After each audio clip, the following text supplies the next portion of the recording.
Vamos a iniciar los alegatos finales de la causa D24-2017, caratulado Comité de Defensa Patrimonial de Los Ángeles, Codepala, con Ilustrísima Municipalidad de Los Ángeles. La parte demandante comienza con los alegatos, tiene 30 minutos, se anotó con 30 minutos, ¿no? ¿Relator? 30 minutos. ¿Con 30 minutos? Sí, magistrado, se solicitó y así se aceptó por el tribunal que se hiciera la exhibición de unas fotografías por medio de una proyección de PowerPoint previo a hacer este alegato, que va a ser bastante breve. ¿Está incluido dentro de los Sí, lo hago lo más breve posible para no dilatar más el... Tiene 30 minutos, ok. Sí. Ya, ok.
Señores ministros, básicamente mediante el siguiente PowerPoint de la manera más breve y precisa posible se va a querer contextualizar ya en imágenes todo lo que se ha discutido en esta audiencia de prueba.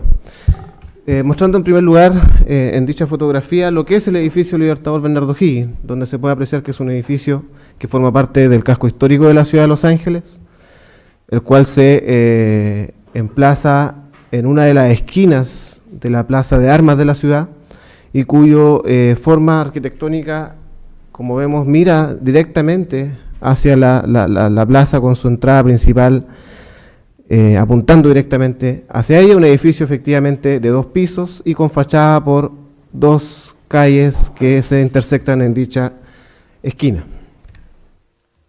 En virtud de lo anterior, para contextualizar ya desde un punto de vista más panorámico el edificio, vemos acá una fotografía tomada desde el ámbito aéreo de los años finales del año 80, donde el edificio O'Higgins es precisamente el que se encuentra en la parte de abajo, el lado derecho.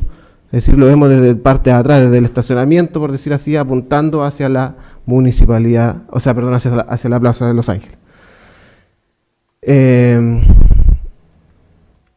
en la siguiente foto es una panorámica ya de los años 90, más a color un poco más clara, donde se ve el edificio azul en la esquina superior derecha, en forma de L, si lo vemos así. Ese es el edificio O'Higgins. Como fotografía histórica, para contextualizar la importancia relevante dentro del casco histórico de la ciudad, vemos una fotografía del año 68, donde vemos una especie de desfile de las Fuerzas Armadas en esa época, donde ya en esa época este edificio funcionaba como edificio municipal. Lo vemos ahí al fondo, en su forma ya señalada. De la misma forma vemos una pintura de un autor desconocido de las intersecciones, que fue una pintura que data del año 1970, donde todavía funcionaba como municipalidad, donde en el sitio Eriazo que se ve al frente es donde después se construyó la nueva municipalidad que comenzó a funcionar con posterioridad aproximadamente en los años 80. Luego una fotografía, si bien no se aprecia muy claro, es de los años 80, pero para ejemplificar, que principalmente se encuentra además en la principal calle de la ciudad de Los Ángeles, que es la calle Colón, donde vemos una gran cantidad de tráfico en ese año. Ya una fotografía más clara del año 2006, esto es antes del terremoto, donde todo lo que es el de color azul es el edificio O'Higgins, donde ya en esa época funcionaba como biblioteca, como sala de exposiciones y como el Museo de la Alta Frontera con la Platería Mapuche. Estas 3 fotografías muestran básicamente la misma circunstancia, donde como punto relevante sí se destaca el cambio del color de la fachada, este color más o menos crema y café, que se produjo aproximadamente en el año 2008-2009, cambiándole un poco la fisonomía al edificio y haciéndolo como parte de un mismo elemento con la Casa de la Cultura, que es el edificio un poco superior que se ve al fondo. Y vamos a los puntos más relevantes que fueron los discutidos acá dentro de esta audiencia, que es qué ocurrió después del año 2010.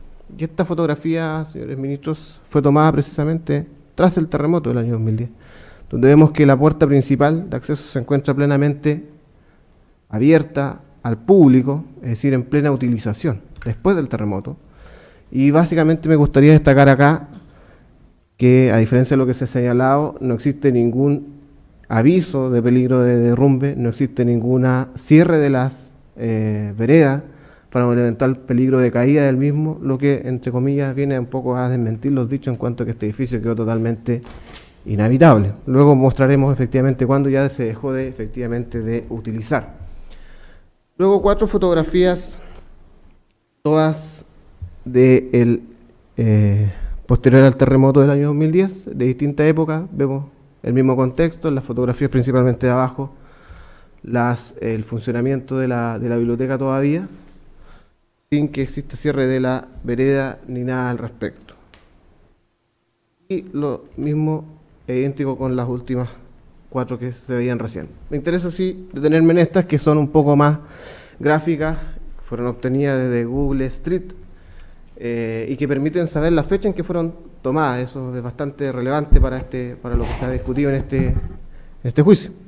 Y si vemos en la parte superior dice que esta fotografía corresponde a febrero del año 2003, es decir, prácticamente 4 años después del terremoto, donde el edificio se ve en pleno funcionamiento, la puerta principal abierta al público, en su acceso, en su hall, en su biblioteca, y recalco nuevamente, no existe muestra de caída de una parte del edificio, ni deterioro, salvo la pintura, que es un tema meramente estético, y vemos, obviamente, hay gente y público transitando al lado del edificio sin ningún problema.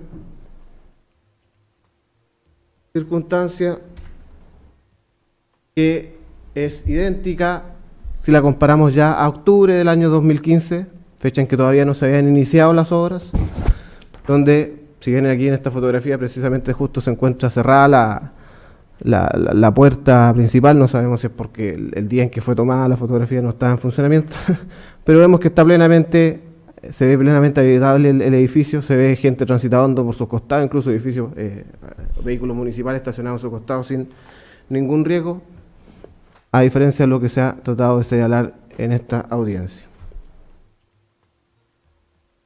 Esta fotografía, volvemos nuevamente al año 2013, me interesa tomar principal relevancia en esta misma, puesto que vemos ahí una entrada lateral al sector de biblioteca, y como veremos más adelante, precisamente desde esa puerta en adelante, producto de las obras que se han ido desarrollando, se eliminó esa parte de la fachada. Lo mostraré más adelante en una fotografía. Y volvemos a lo mismo, año 2013, ¿cierto? El edificio plenamente operativo, funcionando, las calles sin cierre. Lo comparamos al año 2015, la biblioteca sigue funcionando y la gente sigue transitando por el costado, vemos cortinas y todo arriba sin ningún problema. Y una vista desde el otro sector, que tiene una importancia, ya que esta data del año febrero del 2013, y efectivamente esto es un tema que no se ha desconocido por esta parte, que es la fisura que se produjo con el terremoto. Se puede apreciar en la parte posterior del edificio hacia la parte superior ahí, que esa fisura desde el techo hasta, digamos, el inicio del segundo piso. Y esa, su señoría, fue el único daño fuerte sufrido por este edificio producto del terremoto, del megasismo del año 2010.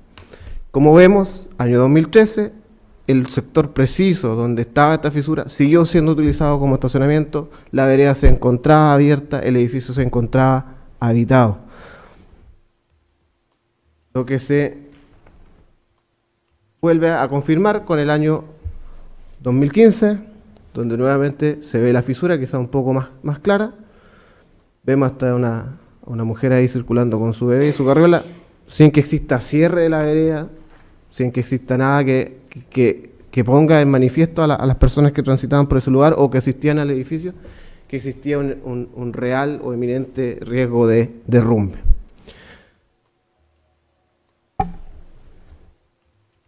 Y nos vamos ahora al inicio de las obras.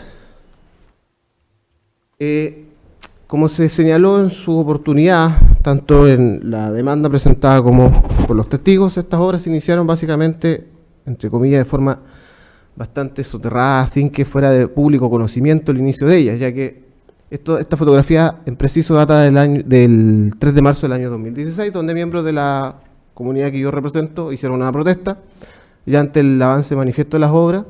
Si ustedes ven, en primer lugar, el edificio sigue en pie. En segundo lugar, no existía ningún cierre ni aviso que diera o comunicara a los ciudadanos que se estaba desarrollando obra en el mencionado edificio O'Higgins. Pocos días después ya se puede apreciar, principalmente en la fotografía de la mano derecha, que el edificio ya estaba totalmente sin su techo, había sido totalmente arrancado.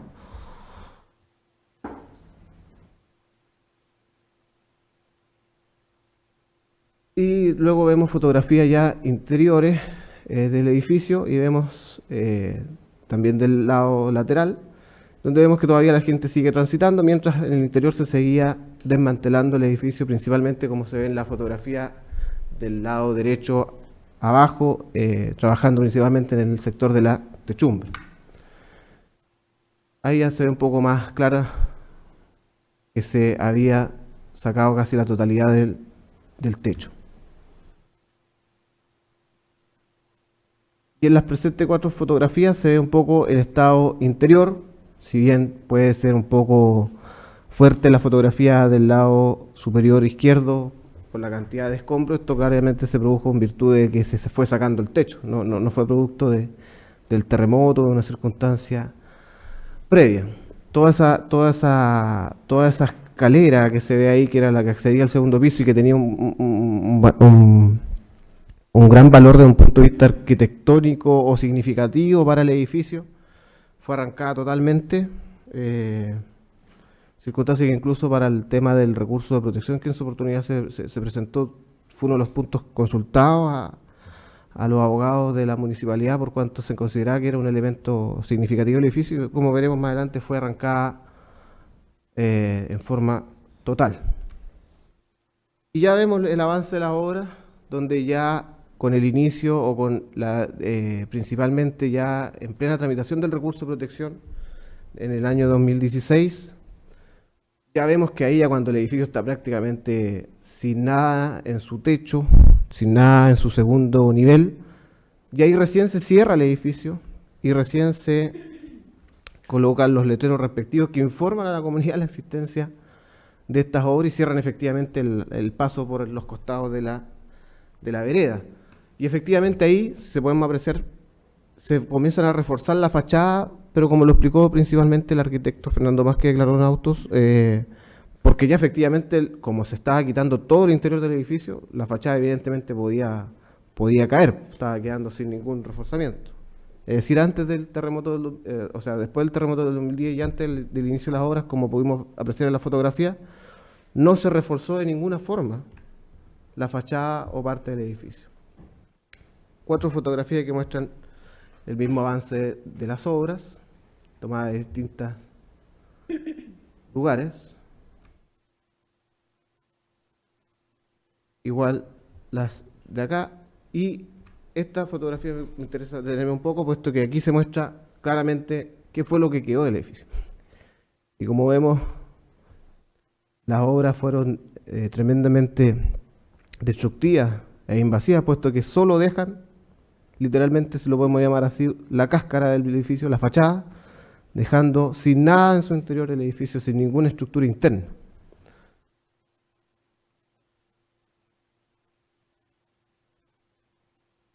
La siguiente fotografía muestra lo mismo ya, pero de una perspectiva más aérea para ejemplificar dicha situación. Y ahí nuevamente se ven los reforzamientos de fierro a la fachada, justificados, reitero, porque ya efectivamente no tenían que afirmarse debido a que había sido demolido por las obras en construcción.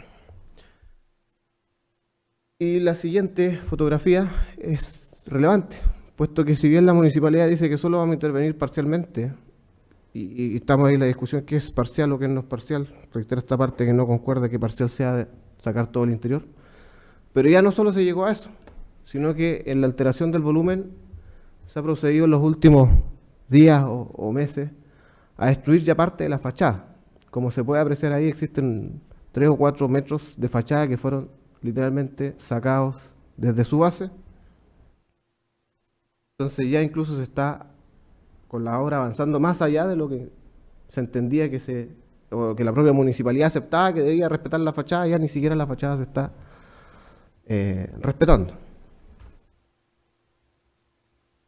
Hay idéntica fotografía, y la fotografía del lado izquierdo, si se puede uno recordar a la fotografía del año 2013-2015, se ve ahí claramente el sector de fachada que fue destruido, donde se encontraba una puerta lateral hacia la biblioteca. Estas fotografías vienen a ejemplificar ya de un modo más actualizado el avance de la obra, correspondiente al jueves recién pasado, donde se veía incluso que aparecen en la parte posterior del edificio ciertos fierros relativos a la construcción, a la nueva construcción del edificio, y esto se ve ya en el interior, donde vemos que se está comenzando a construir el nuevo edificio adosado a la antigua fachada. Desde otro punto de vista, de la misma fecha, y ahí nuevamente ahí se ve que falta el pedazo de fachada y que atrás se comienza a alterar el volumen del edificio. Además, puesto que se amplía ahí y se ve cómo se extiende también hacia más altura, como lo demostraremos más adelante. Y este en sí, su señoría, obtenido de la página web de la municipalidad, se ve el proyecto que se pretende ejecutar. Entonces, donde claramente se desprende que acá se señaló que no se sabía si había un tercer piso, ¿no? Claro, efectivamente se va a construir un tercer piso. Se va a alterar, por ende, todo el volumen del edificio, y se deja solo la fachada como una mera cáscara del mismo. Donde ahí simplemente caben las preguntas si era necesario o no destruir todo el edificio para construir este tercer piso, o si se justificaba o no dicha construcción. Finalmente, ya como un poco para mostrar la relevancia pública de este hecho, el diario local parodia con este preciso edificio, señalando que su edificio patrimonial solo quedará la cáscara del mismo. Eso en cuanto a las fotografías, señores ministros, espero que hayan sido lo más ilustrativas posibles para graficar imágenes ya lo que hemos discutido aquí en audiencia. Haciendo uso de los últimos aproximadamente 15 minutos que me quedan para mi alegato de clausura, finalmente quiero hacer lo más breve posible y recalcar ciertos puntos fundamentales.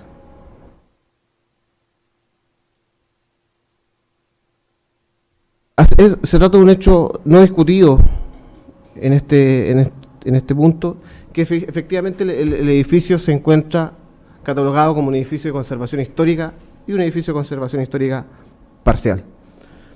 Lo que sí se ha discutido acá es un poco el tema de término de a qué amplitud de trabajo nos permite llegar con este término parcial. Obviamente esta parte mantiene la postura de que esto solo podría ser una intervención que no alterara más allá en su estructura la forma del edificio. Y caemos en la presente demanda o acción, señores ministros, debido a que esta parte, haciendo uso del concepto amplio que existe del concepto de medio ambiente, nos lleva a caer dentro de la regulación de la ley 19.300 y demás normas asociadas.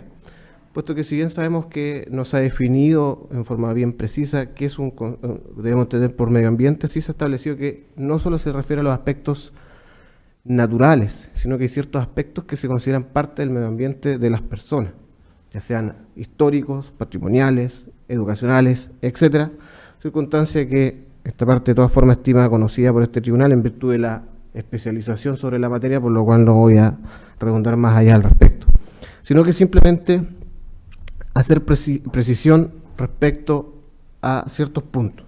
El primero de ellos, esta parte insiste en señalar que es plenamente aplicable para este edificio la Ley 19.300 y su reglamento, en virtud del cual el patrimonio cultural queda sometido también al sistema de evaluación de impacto ambiental.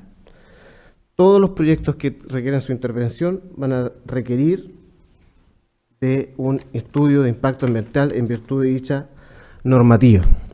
Circunstancia que se vio reflejada y confirmada, su señoría, por el dictamen de la Contraloría que se encuentra a su disposición, número 4000 del año 2016, donde haciendo un análisis general, puesto que no es un dictamen dictado para un caso en particular, sino que fue un dictamen general, realiza todo un análisis respecto de qué grado de protección tienen los edificios que por medio de las ordenanzas o reglamentación municipal han sido catalogados como históricos o patrimoniales, concluyendo en definitiva que dichos edificios pasan a tener y deben cumplir con todos y cada uno de los requisitos como si se tratara de un edificio declarado un monumento nacional, puesto que equipara dicha forma de protección a las de carácter ya nacional como un edificio de carácter patrimonial. Y siendo relevante en este punto, señora Ilustrísima, que todas las normas de carácter ambiental rigen inacto. En la época en que fue dictado dicho dictamen, valga la redundancia, todavía ni siquiera se encontraba en inicio de ejecución del trabajo respectivo. Entonces, desde un punto de vista normativo, en virtud de las normas antes señaladas, en virtud de las normas citadas en su oportunidad en la demanda, queda para esta parte de manifiesto y claramente establecido que acá un elemento fundamental que falta es el estudio de impacto ambiental para que pudiera haberse desarrollado este informe. Segundo punto, se actúa más allá del carácter de intervención parcial del edificio, sino que se pasa como a la segunda o a la otra etapa o a la otra categorización de edificios al pretender dejar solo la fachada, conservar solo la fachada. Recordamos, es de carácter parcial. Y más aún, peor aún, se procede ahora con los últimos trabajos a intervenir la fachada, a sacar parte de la fachada.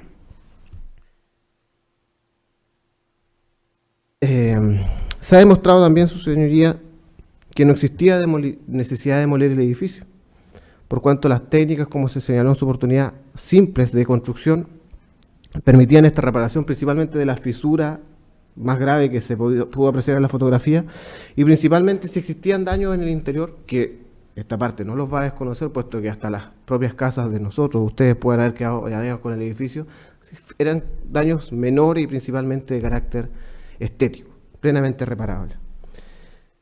Y si es así, y basado en los propios dichos de uno de los testigos acá, él habló de un decreto de demolición parcializado.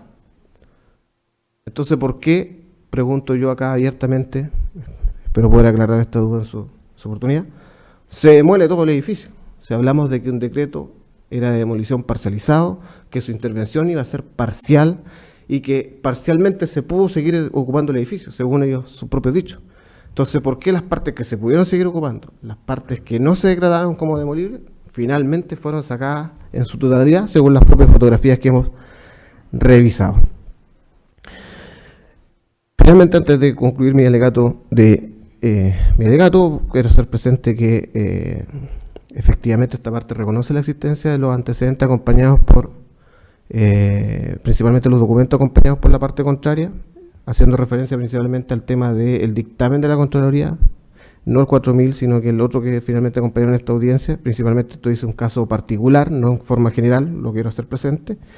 Y hacer presente además que respecto de lo que es el recurso de protección, si efectivamente esta parte del recurso de protección fue rechazado, pero el análisis de la sentencia, los señores ministros podrán apreciar que principalmente se rechazó por un tema formal, procesal, en cuanto al plazo del decreto de demolición, sabiendo el breve plazo que tiene la interposición del recurso, más allá que de aspectos de fondo, que fue lo que, entre comillas, tampoco pudo ser analizado por la Corte Suprema, su señoría, por usted, que la Corte Suprema se limitó simplemente a, con una frase, confirmar el fallo sin analizar el fondo del asunto de Mario, y que es lo que precisamente esta parte busca o pretende con la interposición de la presente demanda, haciendo presente además que todos los informes estructurales y los testigos presentados en audiencia fueron elaborados por miembros de la propia municipalidad en su oportunidad, sin existir informes de carácter externo que pudieran, entre comillas, dar mayor valoración a dichas palabras. Por tanto, en virtud de todo lo antes expuesto, la prueba rendida en esta audiencia, solicito que en definitiva se acoja la demanda presentada en todas sus partes, declarándose la existencia de este daño patrimonial, se condene a la municipalidad a proceder a su reparación mediante las técnicas o procedimientos que los señores ministros estimen pertinentes, y que en definitiva también se condene en costas a la demandada. He concluido mi alegato, señores ministros. Muchas gracias. Bien, puede hacer uso de sus 30 minutos de alegato. Por la venia de su ilustrísima señoría, vengo a hacer estos alegatos finales en esta audiencia, solicitando en el fondo que se rechace esta demanda por daño ambiental en base a las consideraciones de hecho y derecho que pasaré a exponer a continuación. En primer lugar, quiero hacer un planteamiento sin prejuicio de lo que se ha discutido y de las pruebas que se han llegado acá a esta causa. Quiero centrarme en el fondo en qué es lo que nos tiene aquí como tribunal y a las partes. ¿Qué es lo que nos tiene discutiendo acá? Emplazado, justamente cometió daño ambiental. Ese es, desde el punto de vista procesal, esa es la situación en el fondo de la cual está imputado al municipio a través de la presente acción. Daño ambiental. Bueno, configuramos en el fondo el contexto jurídico, aplicamos obviamente la normativa de la ley 19.300, reconociendo efectivamente que también de la Contraloría que se hace mención acá extiende y amplía la aplicación de esta norma en ese caso, pero que más adelante me remitiré en el fondo de esa situación. Pues bien, partiendo de la base, como sí también lo ha señalado y lo ha discutido la numerosa jurisprudencia y doctrina en esta materia, teniendo en cuenta los especialistas en esta materia, estamos hablando justamente de una responsabilidad, en el fondo, en la regla general, el tema de la responsabilidad contractual y en cuanto a los elementos a probar. En este caso estamos presentes efectivamente frente a una responsabilidad subjetiva atenuada desde el punto de vista procesal en cuanto justamente que el municipio debe probar que no cometió daño ambiental. En razón de eso, su ilustrísima señoría fija los puntos de prueba, 4 en este caso, los cuales justamente nosotros, en este caso, la Municipalidad de Los Ángeles, como lo he demostrado acá, ha acreditado la efectividad de lo que le correspondía probar a la municipalidad. Y eso, en el fondo, es lo que corresponde discutir en este tipo haga de los hechos. En consecuencia, en el fondo, ¿qué quedó acreditado, su ilustrísima acá? En primer lugar, respecto de la prueba que hace la demandante, porque si uno lee el libelo que efectúa el demandante, de hecho, hasta en la parte petitoria, se dice, en la parte petitoria señala que la petición que hace el tribunal que se retrotraiga, dice, al estado anterior el edificio al daño. ¿Cuál es el estado anterior del edificio al daño? El estado anterior es el edificio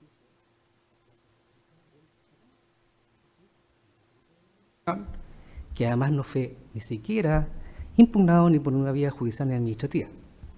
Por lo tanto, si uno lee el texto de la demanda y respecto justamente de lo cual como demandada me hago cargo, y nos hacemos cargo justamente de todos los puntos fácticos y consecuencialmente de las normas jurídicas en que eso se fundamenta, podemos señalar lo siguiente, que respecto de que el proyecto no ejecuta, dice, o no respeta la categoría de conservación histórica parcial, transformándola en una conservación histórica de fachada.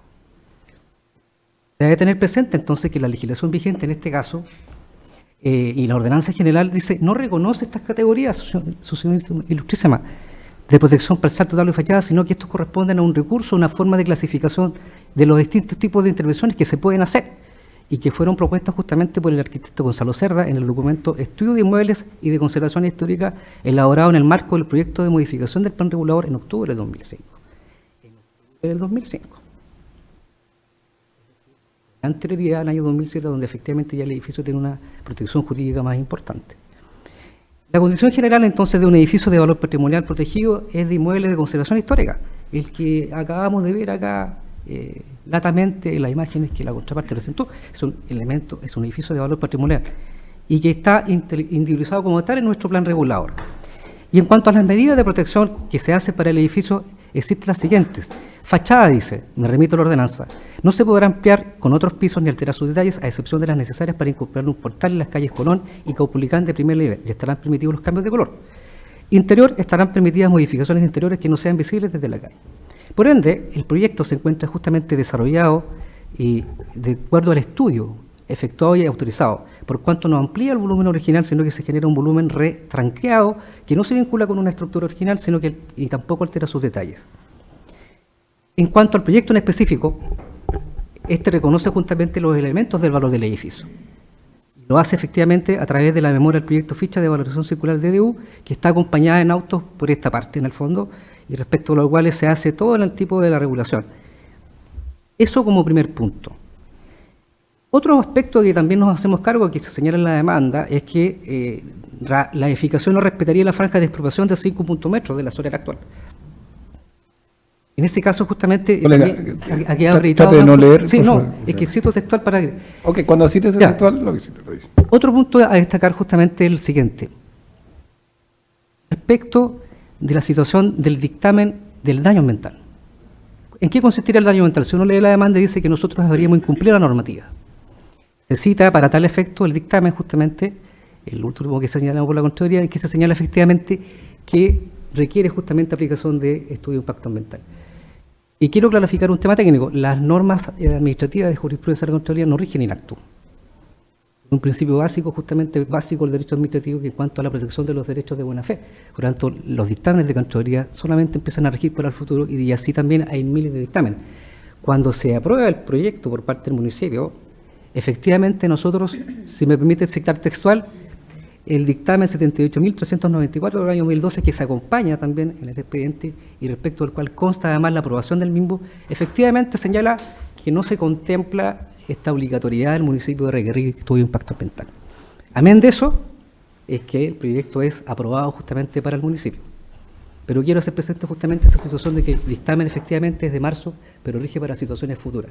Y de hecho tenemos también otro caso, su ilustrísima señoría, parecido también, en que justamente la normativa aplicada es justamente la de ese tiempo. Otro aspecto a recalcar también respecto de la parte demandante es que se señala efectivamente que no se cumple el plan regulador. Y está acreditado por toda la prueba documental, la numerosa prueba documental acompañada, que nosotros, el municipio, no cumplimiento del plan regulador comunal. La interpretación que ellos hacen justamente del plan regulador y su extensión de normas justamente es, en opinión jurídica, esta parte no corresponde y es errada. Por lo tanto, eso respecto de la prueba, en este caso rendida por la parte demandante. Otro aspecto a tener en cuenta, en este caso, en relación a la prueba que nosotros acompañamos, dice en relación a las circunstancias efectivamente que motivaron la demolición. Es decir, si se quiere imputar a eso como daño ambiental, el municipio no intervino el edificio por un mero capricho. Intervino justamente a raíz de los daños estructurales que nosotros hemos dejado acreditados y que la parte, ojo, no acreditó la relación de causalidad, que es una obligación que tiene que acreditar en este caso la parte que alega la acción. No está acreditado en el proceso la relación de causalidad, efectivamente. Entonces nosotros acreditamos justamente la situación que ameritaba justamente la demolición del edificio, conservando, insisto, y cumpliendo la normativa legal en cuanto a la conservación de la fachada y todo lo que ésta implicaba. Y su señoría me permite leer en el fondo un extracto con el tema de que ha quedado acreditado en esta audiencia que no existe el daño ambiental demandado, habida consideración de que se cumplieron con todos los requisitos para que ésta cumpliera efectivamente toda la normativa legal. Otro aspecto importante también es el tema del seguro. Efectivamente, ahí cuando se hace la liquidación del seguro y que también lo discutió su señoría me preguntó al respecto, el concepto de daño estructural que efectivamente ameritaba la demolición fue pagado en ese concepto por la compañía de seguros. De hecho, vino un ingeniero civil estructural de la compañía, erició el edificio, justamente en la cual se procede al pago de la indemnización por este concepto. Como usted puede apreciar, su señoría, nosotros en opinión de esta parte, nosotros hemos probado ante el tribunal que el actuar del municipio, ni siquiera por acción, no ha sido justamente y ni implica un daño ambiental. entendiendo obviamente la aplicación extensiva de las normas. Ha quedado acreditado con la senda prueba documental y con la prueba testimonial efectivamente. Y algo muy importante, con la resolución del Ministerio de Vivienda, porque eventualmente, si la intervención que hubiese hecho la Municipalidad de Los Ángeles en el edificio, justamente el no cumplimiento de una normativa legal o administrativa, lo más probable es que a lo menos, y de hecho así lo fue observada. Por tales consideraciones, su señoría, nosotros consideramos que no se dan los elementos de la acción de responsabilidad por daño ambiental que pretende imputar al municipio, por cuanto consideramos que no ha quedado acreditado, por lo menos por parte de esta parte, que no ha habido daño ambiental y tampoco ha sido acreditado por el resto de la parte los demás elementos de la acción de daño ambiental. Por lo tanto, solicito a su señoría tener por rechazada la demanda con expresa condenación expuesta. He terminado mi alegato.